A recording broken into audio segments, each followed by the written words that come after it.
चौधरी चरण सिंह, बाबा टिकैत।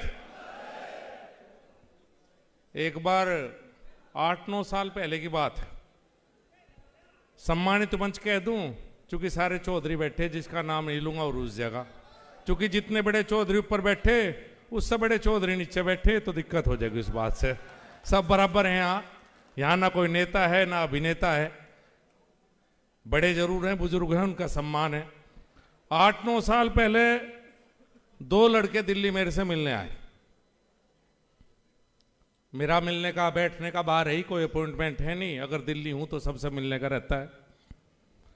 परिचय हुआ, नाम तो सुना था,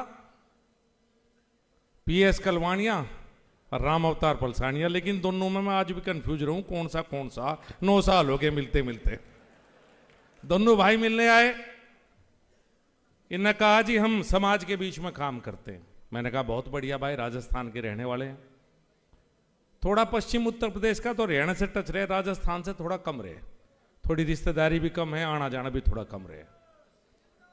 इन्होंने कहा वह कार्यक्रम कर रहे हैं, लगातार कार्यक्रम कर रहे हैं, इनके 2-3 कार्यक्रम में मुझे जाने का अवसर मिला। ना मैंने कभी इन्हें किसी नेता के पक्ष में देखा, ना कभी किसी नेता के विपक्ष में देखा। मैं इनके दिल्ली के कार्यक्रम में गया, मैं इनके बेंगलोर के कार्यक्रम में गया, मैं चंडीगढ़ नहीं जा पाया, मैं गुजरात नहीं जा पाया, कई कार्यक्रम ऐसे जहां इनका मेरा जाना नहीं हुआ। और आज तक कोई बात नहीं भाई, जो करें करण दो, तम ना छेड़ो। और आज तक कभी कोई राजनीतिक बात इन दोनों भाइयों से मैंने नहीं की। दोनों भाई आए, सभी पार्टी के नेता आज मंच पे है, मुझे भी इन्होंने आमंत्रित किया। कहीं कोई राजनीति की बात नहीं, कई बार बिना राजनीति के भी हम आपस में बैठ लेना चाहिए। और एक बात और बताऊं, कई पार्टी के नेता बैठे, हम बैठ भी लें, तम ही नहीं बैठने देते हमें, खड़ दो तार दो बिना बात के। भाई मेरी तो सबसे है ठीक ठाक संबंध, पता नहीं तुम्हारे गांव में क्यों लट बजाओ, जाओ मत बजाया करो भाई, वोट जिसका जहां जी मां वहां दे दो जाके। कोई ज्यादा किसी की किलकी मार के दूसरे को दिखाने तक कोई नेता नहीं देखने का, मैं भी नेता ही हूं भाई। जो खड़दू तारे गांव में उससे कोई फायदा नहीं। मैं दोनों भाइयों के बारे में 2 बात कहना चाहता हूं। ऐसे समय में हमारे समाज के संगठन बहुत हैं, बड़े भी हैं छोटे भी हैं, तो बहुत ज्यादा हो रहे। अब तो कोई ऐसा जिला बच नहीं रहा जिसमें कोई हमारी बिरादरी के संगठन का राष्ट्रीय अध्यक्ष ना रहता हो। मैं तो रोज अखबार में पढ़ूं आजियो बन गया भाई। उसमें दोनों भाइयों ने कभी कोई राजनीति की बात नहीं की। जब इनका कार्यक्रम आया मैंने भी कहा भाई आऊंगा समाज के नाते। दुख हुआ जब इसे राजनीति के बीच में घसीटा गया, नहीं घसीटा जाना चाहिए। सबका स्वागत है। अगर ये दोनों भाई देश के प्रधानमंत्री से मिल लिए तो कोई गुनाह कर दिया भाई? अपनी बात नहीं रखोगे जाके किसी भी प्रदेश के मुख्यमंत्री से या देश के प्रधानमंत्री से, इसमें गलत कुछ नहीं। कम से कम समाज के ऐसे आयोजन को राजनीतिक विवाद का केंद्र कभी नहीं बनाना चाहिए। मेरा तो एक निवेदन ये है आपसे, और मैं आपका बहुत धन्यवाद करता हूं। आज की यह भीड़ देख के बहुत बधाई। बिरादरी की इतनी सरदारी मैंने कम जगह देखी है जितनी आज देखी। महत्वपूर्ण लोग सब दिखाई दिए मुझे।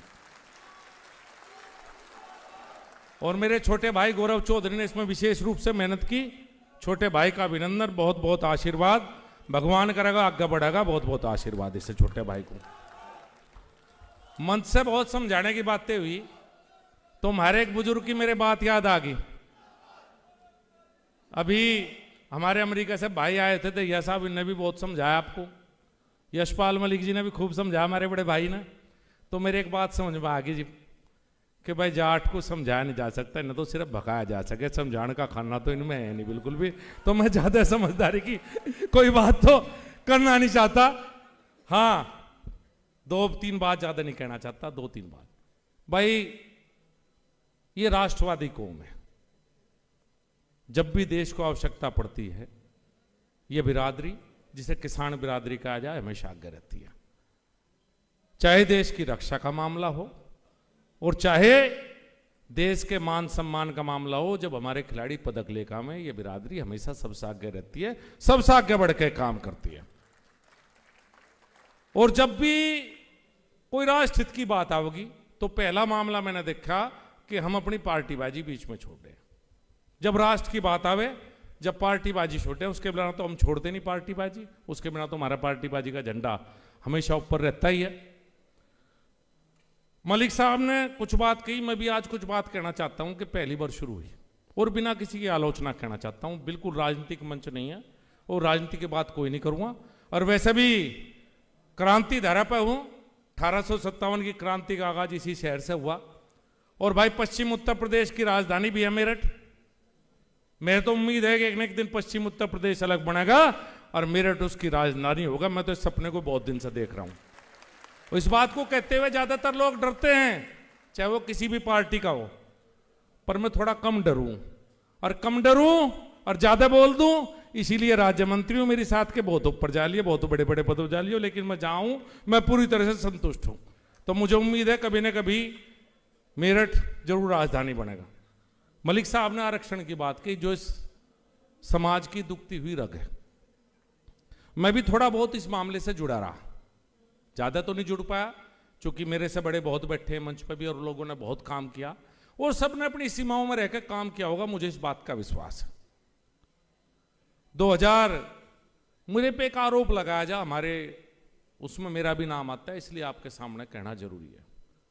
जब मैं मंत्री बना 2014 में, मैं किला था समाज की तरफ से, और आरक्षण थोड़े दिन पहले 2013 में आरक्षण मिला था, और उस आरक्षण में बहुत लोगों की बहुत भूमिका थी। हमारे सामने चित्र चौधरी अजीत सिंह की भी भूमिका थी, भूपेंद्र हुड्डा की भी भूमिका थी, और की भी बहुत बड़ी बड़ी भूमिका होंगी। सबसे बड़ी भूमिका यशपाल मलिक जी की भी थी, लगातार इस आंदोलन में चलाते रहे, लगातार अपनी बात को समाज के बीच में कहते रहे।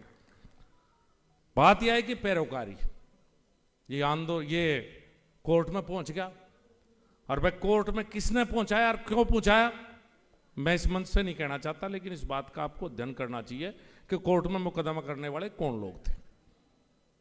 यशपाल मलिक जी लगातार मेरे संपर्क में रहे, चौधरी युद्धवीर सिंह जी भी मेरे संपर्क में रहे। क्यों मलिक साहब, उस समय सबके सब हम साथ बैठते थे।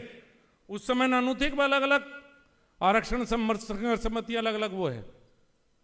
इस देश का अटॉर्नी जनरल हर बहस में पहुंचा, कोई ऐसी बहस नहीं जब सरकार ने पक्ष मजबूती से ना रखा हो। और क्यों ना रखते भाई,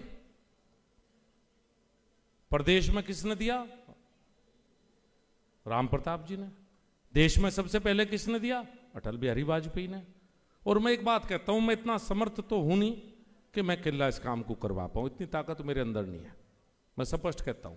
लेकिन जो भी कोई आगे बढ़ेगा इस काम के लिए, भाई मैं उसके पीछे पीछे उसके साथ जरूर हूं। आगे जाने का ब्योंत तो मेरा है नहीं, पर पीछे हमेशा पाओगे किसी मंच से कहलवा लियो।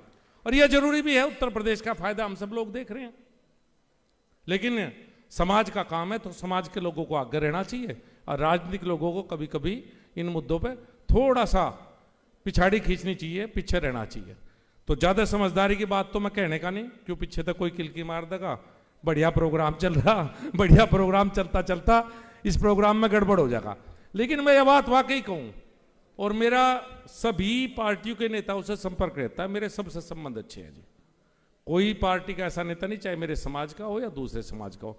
और आजकल एक समस्या और हो रही है, या सोशल मीडिया बहुत खतरनाक हो रही है। हमारे भाई खड़े जो रिकॉर्डिंग करने वाले, दो बात आपने फालतू बढ़िया सी कह दी, आपकी रेल बना देंगे, जातिवाद का ऐसा ठप्पा लगा देंगे आपके ऊपर कि आपका काम नहीं चल सकता। और देखो राजनीतिक उसमें राजनीतिक माहौल में या तो किसी के साथ लग जाओ या किसी को साथ लगा लो। एक बिरादरी से गांव का प्रधान नहीं बन सकता, कोई बन सकता होता तो अठाक के बता दो मैं बन गया। सबको साथ लेकर चलना पड़ता है जी। अपने आप होने पर गर्व है, लेकिन दूसरे का अपने से ज्यादा सम्मान रखेंगे तो बात बनेगी। क्यों आइसोलेट हो रहे भाई हम? क्यों हमारे से ही सब चिड़े सी? कुछ ना कुछ तो बात होगी। कई बार संकट आया, 2013 में भी संकट आया, 2016 में भी हरियाणा संकट आया। दो बड़े संकट आए, 2013 मुजफ्फरनगर और 2016 में ही था मलिक साहब 17-16 2016 हरियाणा। जितनी मेरी सामर्थ्य थी, बिना किसी को बताए और बिना इस बात का बाजा बजाए, चाहे हरियाणा के मामले हों या मुजफ्फरनगर के मामले हों, हमेशा सब सागरार, कभी किसी को बताया नहीं। चूंकि मैं राजनीतिक व्यक्ति हूं, हर बात बताने की जरूरत नहीं। आपने मुझे इतनी ताकत दे रखी थी कि मैं वो काम कर सकूं, तो ढोल पीटने की मुझे जरूरत नहीं थी। लेकिन अपनी सामर्थ्य में जितनी मेरे में ताकत थी, बिरादरी के लिए, समाज के लिए जहां खड़ा होना था, मैं खड़ा हुआ। बहुत सी बात तो बंद कमरे की ऐसी हो जो आपके सामने बताई भी नहीं जानी चाहिए, बताऊं भी नहीं। 2016 में मैं किला था, कोई सामने नहीं आने के लिए तैयार था। चाहे मुजफ्फरनगर से दौड़ा, चाहे पश्चिम उत्तर प्रदेश इकट्ठा करा, राजस्थान इकट्ठा करा, दिल्ली के सब चौधरी इकट्ठे करे, फिर कोशिश की कि भाई कोई ऐसा समाधान निकट जाए जिससे कम से कम नुकसान हो। यो प्रयास हमेशा मेरा रहा। आप सब लोग इतनी बड़ी उसमें आए, बहुत खुशी की बात है। बल्कि एक निवेदन करना चाहूंगा, भाई अरगले फिर कार्यक्रम करेंगे, इन दोनों भाइयों का बहुत आभार, अभिनंदन। आपने आकर राजस्थान से हमें जगाया। वजह से राजस्थान के सबसे भले लोग हों जी, मारते तो बहुत भले, सच बात है, लेकिन राजस्थान से आके हमें जगाने का काम किया। जब अगली बार कभी बैठे तो और सामाजिक मुद्दों पर बात हो, राजनीतिक मुद्दों पर बात करने की आवश्यकता समाज के बीच में बिल्कुल नहीं होती। हाँ, एक दूसरे का मान सम्मान जरूरी है। कई बार हम क्या कर दें, हम एक ठाड़ सी होगी, गांव में गएंगे, कोई कपड़े, कोई नेता आ जाओ, चाहे किसी पार्टी का हो, 4 आदमी खड़े हो जाएंगे, भी खड़े थे भाई 4-5, और अब भाई उल्टा सुद्धा बोल लेंगे। फिर दूसरे को बताओ, देख ले इसकी बुद्धि ठीक करती नहीं करती, इसकी तार दी कि इज्जत नहीं तार दी। भाई वोट कहीं दो, यो इज्जत तारने का ठेका थारे पे है क्या? बिल्कुल ही। भाई तो टेंडर दे दिया हो पूरे देश ने कि इज्जत तारने का टेंडर थारे पे है। भाई मान सम्मान, निवेदन है, सबको साथ लगा कर चलो, किला चना बाढ़ नहीं फोड़ता। और ऐसी बहुत सी परिस्थितियां हमारे सामने आई हैं जब हमें सर्व समाज को साथ लेकर चलना चाहिए था, और शायद हम नहीं चल पाए, और दूसरे लोग हमारे से चिढ़ने लगे। इस चिढ़ को खत्म करो। राजनीतिक रूप से भी आप कमजोर हो चुके हो, मुझे इस बात को कहने में कोई गुरेज नहीं भाई। चाहे किसी पार्टी की बात हो, चाहे मेरी पार्टी की बात हो, चाहे विपक्ष में किसी पार्टी की बात हो, राजनीतिक मंच नहीं, वो कहना भी नहीं चाहिए। और शायद इसका सबसे बड़ा कारण यह है कि हम ही अपने की टांग खींचने में लग गए, कोई और दूसरे की आवश्यकता हमें टांग खींचने के लिए रही ही नहीं। मैं तो एक बात दे सकूं इस किसान बिरादरी के बीच में, मैं जिस लायक भी हूं, जितनी भी मेरी सामर्थ्य है, मैं हमेशा, चाहे दिल्ली का आपका घर हो,